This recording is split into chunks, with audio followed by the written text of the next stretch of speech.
Hello, my name is Fox and you're watching Den of Fools. Let's jump right in. Today we are looking at the balance changes released by GW. Using our stats, we will estimate whether the nerfs are justified. There has been a slew of changes, with a lot of points increases for indirect fire and towering units. With that said, let's start by having a look at the biggest change, the nerf to AELDARI. As we can see by the stats, the AELDARI were dominating 10th edition tournaments, winning 31 of the 91 tournaments so far, and getting a top 3 placing in the further 29. Their win rate in the first 2 weeks of 10th is at 65.8%, which is very high. I think there is no doubt that the AELDARI needed a nerf. For me, the question is, did GW go far enough? Fate dice are now limited to once per phase, so the oppressive AELDARI Alpha Strike is a lot less potent. However, the Fate dice can still be used for an automatic 6 wound on devastating wound weapons. The Mortal Wound combo is still brutal, although you can only do it once per shooting phase, and the 2 most popular options, the support weapons and Wraith Knights, went up in points. We also see some of the very strong AELDARI units go up in points as well, such as the Night Spinners and Fire Prisms. To demonstrate the increase in points, the winning list, which was recently featured on our Gladiator Games Tournament Spotlight, was 1,995 points, and now it will be 2,295 points.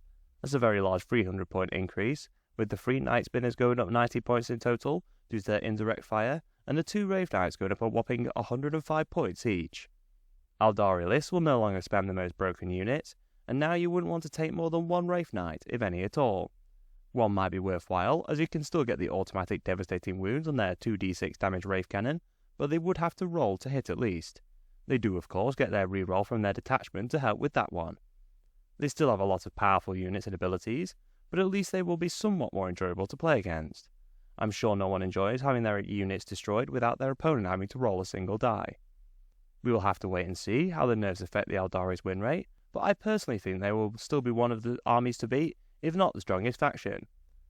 There will not be another balance change until autumn, so if GW has missed the mark on these changes, they will continue to dominate 10th, at least until the first codexes are released. GW decided not to change the towering keyword. Instead, a lot of units with the keyword got a points increase. Not all units were given a points increase. In particular, most melee units with a towering keyword remain unchanged. The nerfs were focused on the units which have massive firepower, which can really make use of being able to see through any gaps in ruins. The core Lord of Skulls has gone up 60 points for Chaos Space Marines, and a massive 105 points for the World Eaters. With the World Eaters only on a win rate of 40.8%, this additional points hike seems really unnecessary. The Morkanor went up 45 points, which seems a bit harsh considering that orc shooting isn't particularly effective, and the detachment heavily incentivizes melee units anyway. There is now no reason not to take a Gorkanor instead. The Tower on a win rate of 36.8%, so a points increase for them was really not needed in my opinion. The Storm Surge went up by 60 points, paying the price for having Towering and a big gun, although I don't think it was particularly undercosted before. On the release of the Forge World Index, I was tempted to buy my first Forge World model, the Taunar Supremacy Armor, but now it's increased by a big 105 points. Good job I didn't buy the unit just because it looked pretty good with that massive rail cannon, although I might just buy one anyway. It was that or a Seraptic Heavy Construct, which also got a points bump. Maybe it's a sign from GW not to buy from Forge World. With the Monolith escaping any nerfs, while also having the towering keyword, perhaps I should invest in one of those instead. The Imperial Knights are performing very well, with a win rate of 65.5% so far in 10th. They were not winning a huge amount of tournaments. I put this down to them losing to AELDARI for the win, seeing as they have so many second place finishes. As perhaps the true testament to the strength of the faction, the entire range is sold out on the GW web store at time of recording. I suppose looking at the models which are sold out could be a good way to work out the strongest units for your army. Although at the moment, a lot of models are out of stock in general. All the Shooty Knights see a point increase, with the Castellan and Valiant going up by 70 points and 75 points respectively. The Crusader, Paladin and Warden all go up by 60 points, with the Errant and Preceptor going up by 55 points. The Forge World of Castus Knights both go up by 100 points, and the Cerastus Knights go up by 50 or 60 points. Finally, Canis Rex gets a big point increase, going up 85. The Gallant and the Armigers stay the same. I think we will see more Armigers and less Big Knights after these changes, with the Gallant now being significantly cheaper than its fellow Super Heavies. Knights now play a premium for their towering shooting, and will be less oppressive due to this nerf.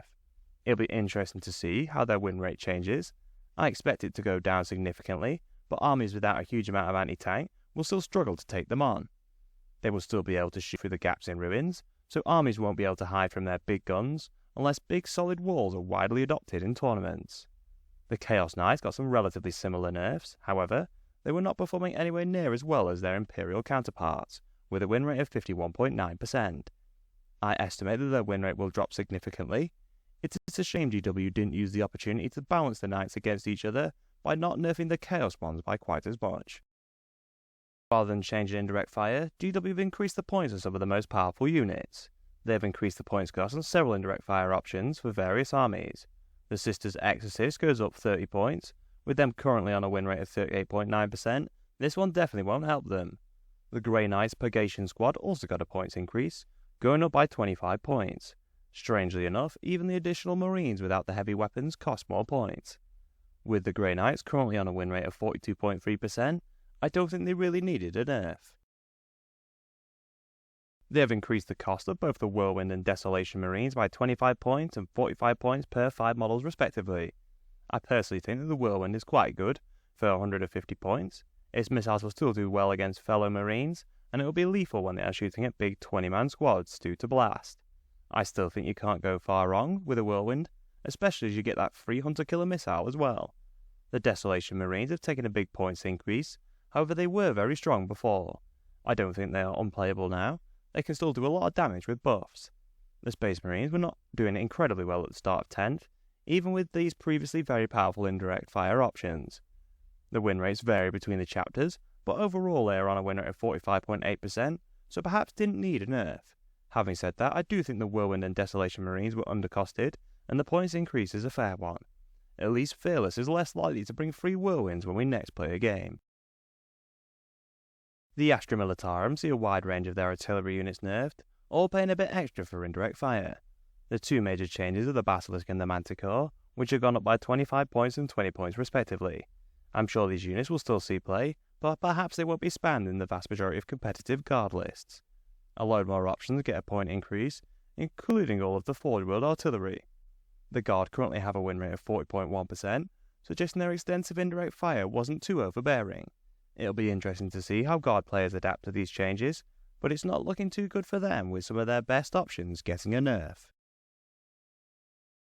The Templar Primaris Sword Brethren squads were also changed to represent a unit of 5, actually costing half a unit of 10. They currently only have a win rate of 33.1%, and this change is technically a small nerf.